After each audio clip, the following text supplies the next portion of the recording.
Tantor Audio, a division of Recorded Books, presents Her Mother's Pendant by Michael Anderle, narrated by Kevin T. Collins. Chapter 1. John Dick Chambers studied the cards in his hand with the scrutiny of a pawnshop owner examining a diamond. He was up considerably. Black, red, blue, green, and white chips littered his green felt corner of the table, and several towers threatened to topple.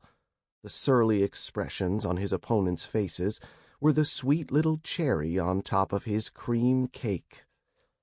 Arnie Taft tapped the table with his knuckles to indicate a check on his turn. Dick expected nothing less. Taft had the shriveled balls of a cockroach, but his mammoth size made him demand a space at the table. He couldn't talk a hooker into a fuck with a handful of cash, but boy, could he knock her clear across the room in one clean punch. Next, Connor would lay down a clean white chip to show that he was still in the game, but that was a ploy to hide his shitty hand. Tyrone and Jake would match the raise, Dick would up it another 2 levels, and soon they'd be sweating beneath their collars, each trying to save face as they went down swinging, hoping that Dick had a less than favorable hand for once. Dick examined his cards again. A pair of 2s. It was his first real stinker of the night, but he wouldn't let that stop him toying with the others. It's right what they say about playing with meatheads.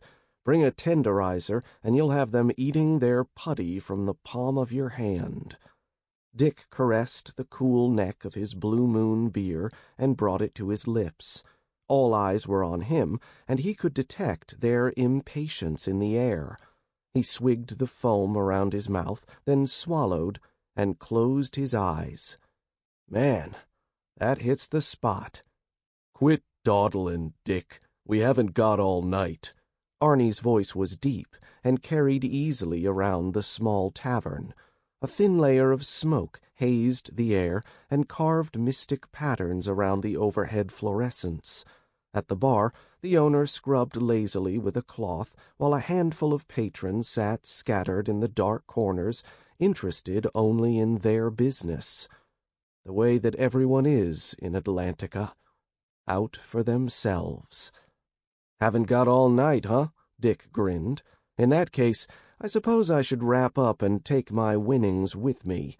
I thought you boys would want a chance to win back your dough, but if you're just going to hand it over to me, then— You know that's not what he meant, Tyrone snapped. He stared at Dick through his one good eye, the other made of glass and fixed in one direction. He had a patchy layer of black, curled stubble across his face, and a bald head that reflected the light above and cast an ironic halo. Get your ass in gear and let's play. Arnie nodded. Connor grumbled his agreement. Dick scanned the table and noted the small bowls of salted peanuts, and his opponent's collection of beer bottles, which significantly outweighed his. Even if he had been as inebriated as the others, he knew he'd still have the upper hand. You didn't take drinking daily as a hobby for over a decade and not build up an impressive tolerance for the stuff. I see you. I raise you.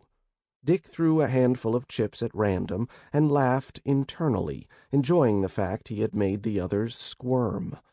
It was one of life's little pleasures, drawing in the lowlifes and exerting dominance. Every day it became harder and harder in the streets. Arnie and Connor folded, while Tyrone and Jake matched. Arnie took the opportunity to head to the bar and order enough bottles of beer to last him the next few rounds, while Connor excused himself with a grunt to take a leak. You can't run on luck all night, sunshine, Tyrone crooned, which revealed gold teeth among his ivories. Luck can only get you so far. You're bluffing out your ass. Jake scrutinized his cards, the features of his thin face harsh in the limited light. That may be true, Dick replied, but are you willing to take that risk?" He glanced at the decorated backs of Tyrone's cards on the table. "I know for a fact that you're playing with dirt. Bet you have little more than a pair in that deck, maybe an ace-high at best, but you're not going to admit that, are you? Even though your tell is incredibly potent, I can smell bluffing on you like I smell dog shit on my shoes." "Bullshit," Tyrone growled. Although he tried to keep his cool, his confidence faltered, if only slightly. Ironic how ex-cons make the worst liars. Tyrone's fists clenched, which confirmed Dick's theory of his shitty hand.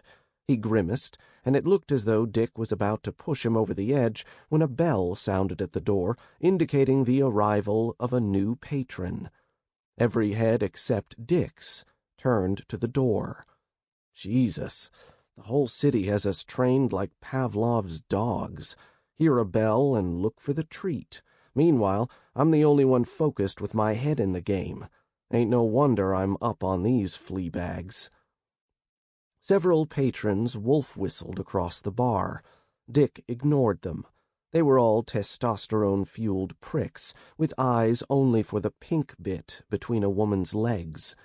Dick had his fair share of ladies, but when it came to a throwdown between women and cold hard cash, he knew which he'd rather invite back to his place. Dick took 2 greens from their pile, suspended them in the air, then threw them into the center. Raise. He waited patiently for Jake to make his move, but soon noticed his eyes were far from the game. Dick took a white chip and tossed it at Jake. His aim was true. The coin spun through the air and caught him in the middle of his forehead. Jake's brows knitted together. "What do you do that for?" "Your turn." More voices rang across the bar. "Whoa, foxy miss. I think you're in the wrong place, but I can help you find the right one. Here's a quarter. Call your mama and tell her you ain't going home tonight." Damn. Jake tried to focus on his cards, but his eyes kept dancing to his right. He absently ran a hand through his hair, which neatened the little tuft that had previously stuck up at the back. "Man, to have a piece of that— Ow! Quit throwing shit at me!" "Your turn." Dick turned to Tyrone for support, unsurprised to find that he, too, was distracted. Tyrone reclined in his chair and bit his lip. "Is that a bullwhip? I like a girl who values a good bit of BDSM, even more so when we can play with toys." "How about this?" Dick's impatience reached its peak.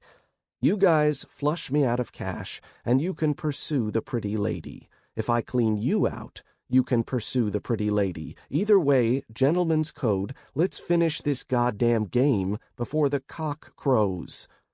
"My cock's already crowing." Arnie arrived back at the table. "So is Connor's. Check him out, going straight for the home plate." Dick finally submitted to the distraction and twisted in his chair toward the bar where Connor's tall frame hid the woman's outline. The most Dick could make out was a crop of brunette hair and the bullwhip's silhouette at her waist. Same as every other bimbo in this city. Well, minus the whip. It's usually something metallic with more firepower. After another nudge, Jake played his chips, and Tyrone followed. They reached the end of the road, and Dick pulled more chips toward him, surprised that his dud hand still earned him cash. As he scooped them up and arranged them into their towers, he caught a snippet of Connor's conversation with the stranger. "What you gotta carry a bullwhip around with you for? When it comes to security in Atlantica, you need cold, hard steel. I reckon it ain't nothing but an aid for a bit of kinky foreplay." "You got me." Her voice was soft, like velvet. She spoke with a confidence that carried in every syllable. "Although it's more for nights like tonight, where there isn't anything big enough that interests me. A girl's got to take control of her pleasure. Know what I mean?" A ripple of laughter passed around the spectators at Connor's foolish attempt. Connor laughed it off. "Barkeep, another Budweiser for me, and whatever the lady wants." "On my tab, darling," the barkeep's gruff voice added. "What's your flavor?" "I'd like this skinny creep to leave me the hell alone, and for someone to point me in the direction of a Mr. John Chambers." A short pause. "Please." Dick's stomach fell. Nothing good ever came of someone hunting him down in a seedy bar. Couldn't he have one night of peace? His eyes narrowed as he shuffled and dealt the cards to the table. "No John Chambers here," Connor sounded a little dejected. "You got the wrong place." "I don't think so," the woman replied. "I have it on good authority that John was in this establishment less than an hour ago. One of you should be able to point me in the right direction, surely." Tyrone glanced at Dick. "Fess up, lover boy. She don't know she ain't looking for John. She's looking for Dick." Dick glared at Tyrone unblinkingly. Tyrone snickered, then raised a hand and pointed at Dick. "Your lover boy is here, sweet cheeks." He stood and flexed his chest. "You're going to have to go through me to get to him, though. I'm all the Dick you need." "Sit." Dick shortly followed his command with a sigh of resignation. "Or what? You're in the concrete jungle now, baby. The alpha dog takes the woman. You want her? Come and claim her." Tyrone's voice lowered as he added, "You may be rinsing me of my cash, but you ain't taking my girl." Dick's patience snapped. He rose and kicked his chair back with the heel of his boot. It skidded along the floor and crashed into the wall. The woman fixed him with a keen look. "John? John Chambers?" John tore his eyes away from Tyrone and looked straight at the woman, getting his first full view. It was no wonder the gents were fired up. She was the eye candy that all others set their bar to. Her skin was the color of warm caramel. Her dark hair was tied back in a ponytail, and her emerald-green eyes caught the light and twinkled. She wore a gray halter top and khaki combat pants with the fabled bullwhip fixed to her side. A variety of pockets that could have contained anything covered the pants, and on her hands were something akin to boxing hand wraps. On her feet were black walking boots, and on the other side of her hips was a holster where a pistol might sit, if she had one. Dick looked at the dark faces staring at him and chuckled. "What was your first clue?" Without the slightest tremble of doubt or fear, the woman moved closer to Dick until she was an arm's length away. She offered a hand. "Santana Sokolov." Dick took her hand and shook it. "I have a job offer for you." She turned back to Connor and looked at him with mild disgust. "A platonic job, if that suits." "You know how to get a man's attention," Dick responded with a hint of sarcasm.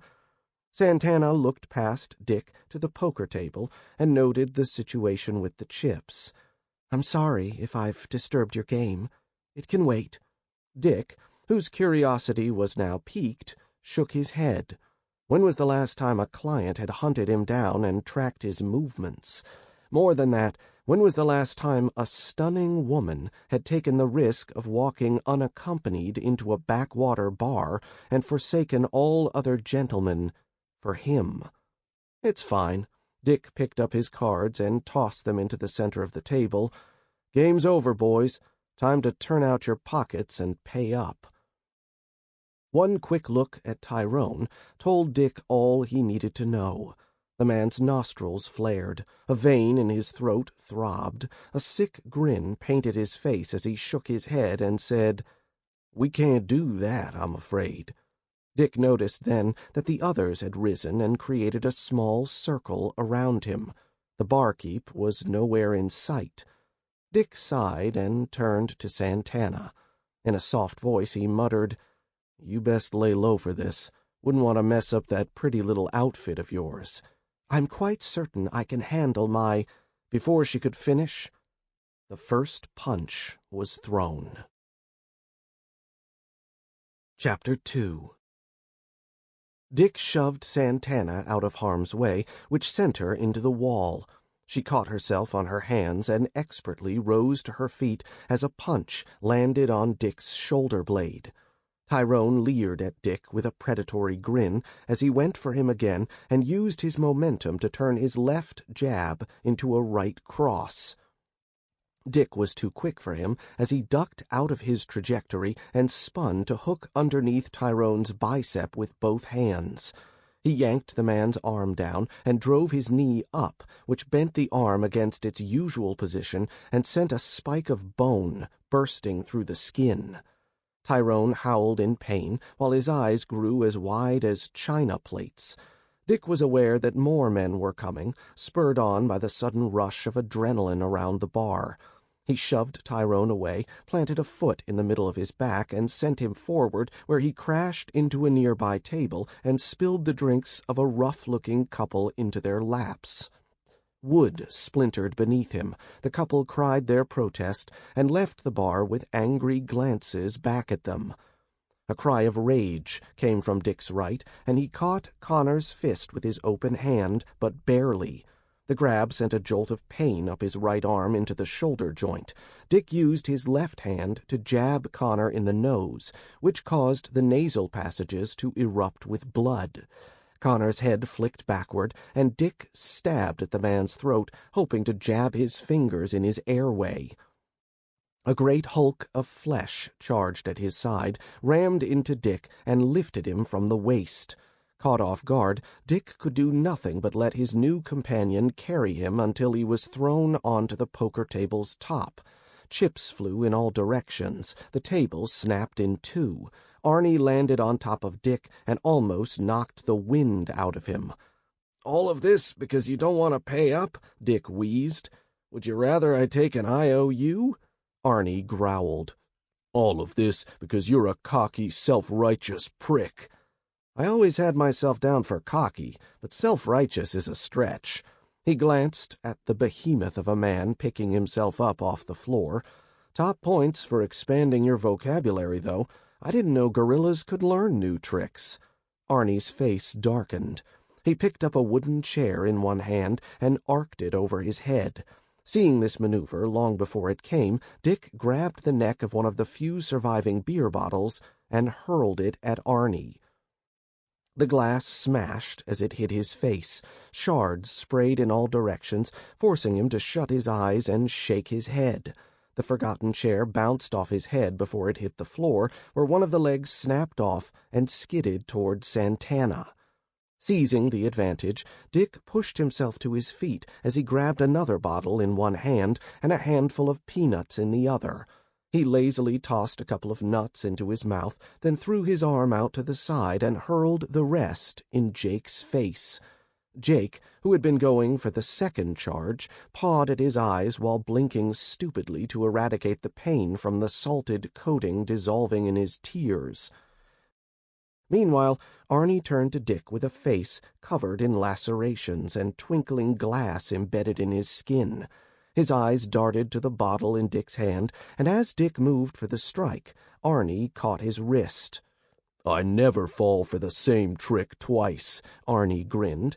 Dick raised an eyebrow. "Is that why your ex cheated on you 3 times?" All humor left Arnie's face. "You son of a—" Wood splintered behind Arnie's head. A mask of confusion fell over him as he released Dick's wrist and moved his hand to his massive dome. He patted his head, then examined his hand, now stained red with blood. Arnie dazedly spun to find Santana behind him with the wooden chair leg clutched in front of her with both hands. "What are you going to do? Hit a lady?" Santana's voice wobbled slightly. Arnie looked as though he couldn't understand what day of the week it was. His lip curled up, and his eyes rolled toward the back of his head. With a slight nudge of encouragement from Dick's foot, Arnie collapsed onto his knees, then fell flat on the floor, his head tilted clumsily to the side. A moment of stunned silence passed over the bar. Dick's eyes met Santana's. "So, you say you have a job?" Santana nodded. "Shall we get out of here?" Her nods increased in eagerness.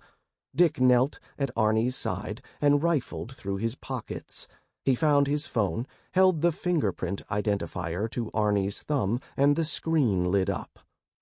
He flicked across to the Satyata Cash app and thumbed in an estimated amount for his winnings that night.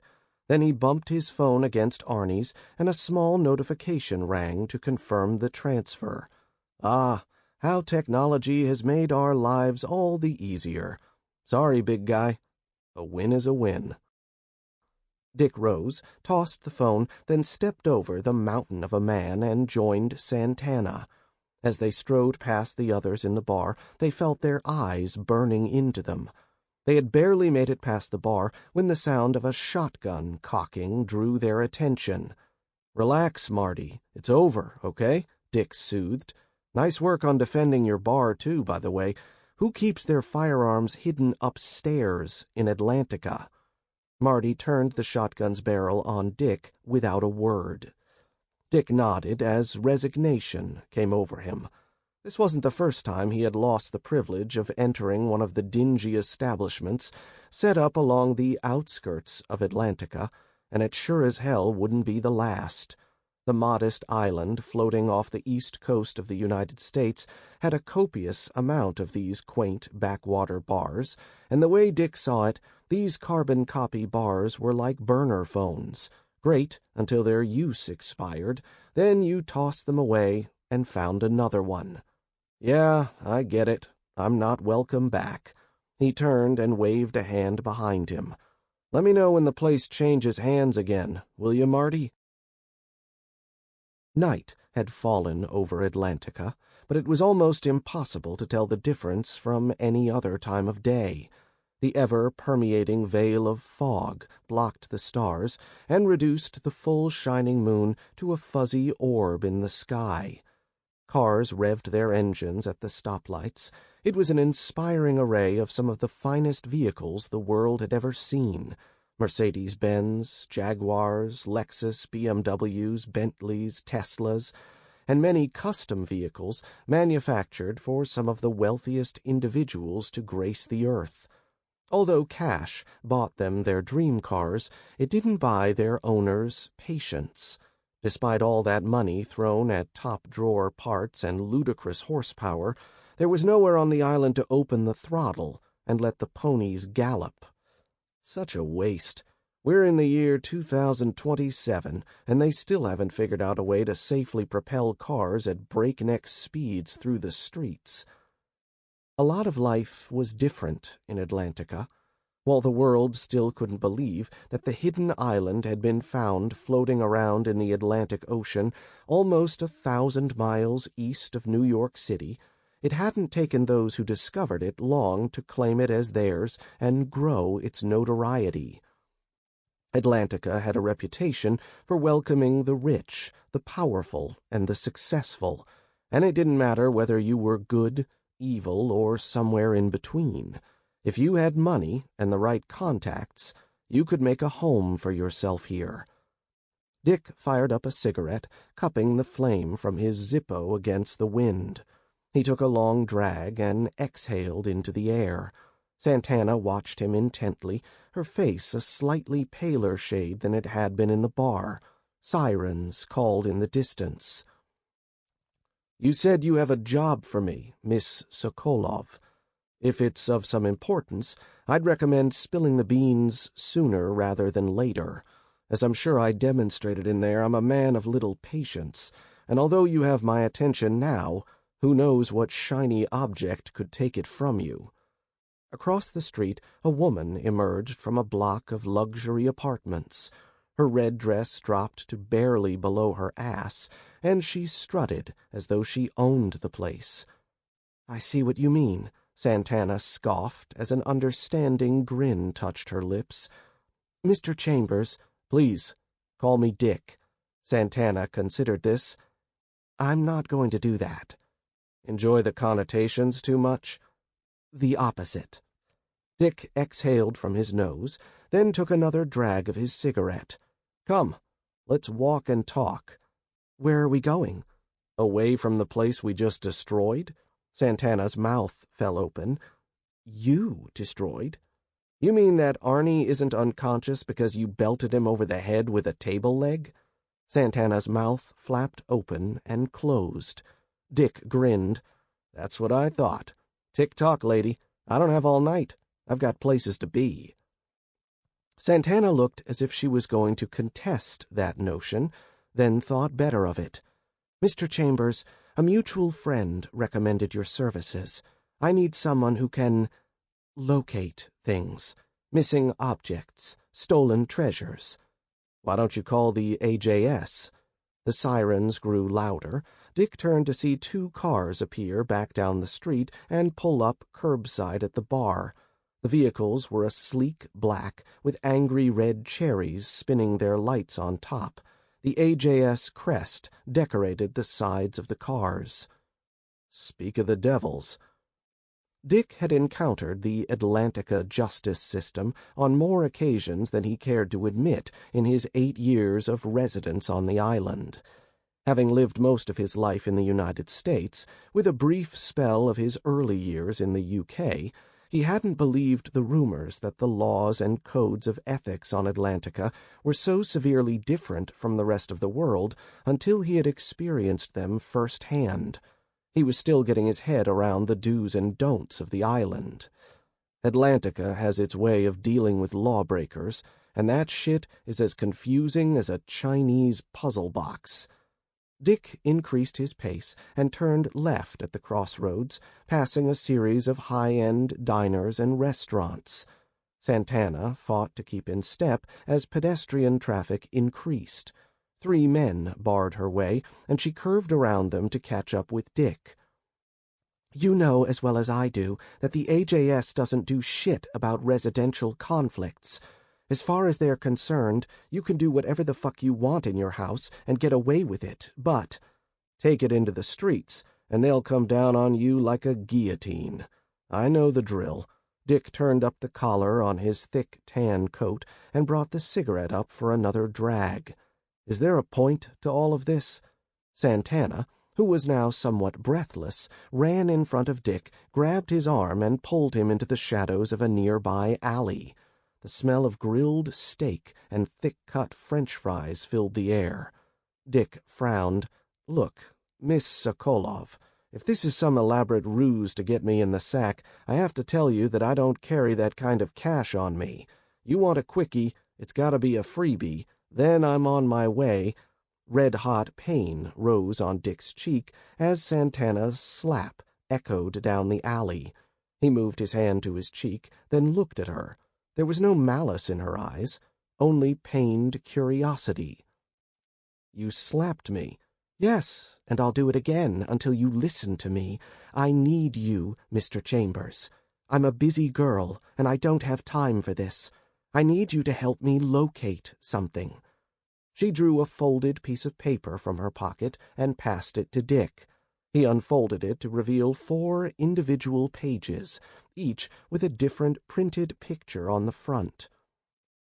The first page showed a pendant on a gold chain draped across a walnut dresser.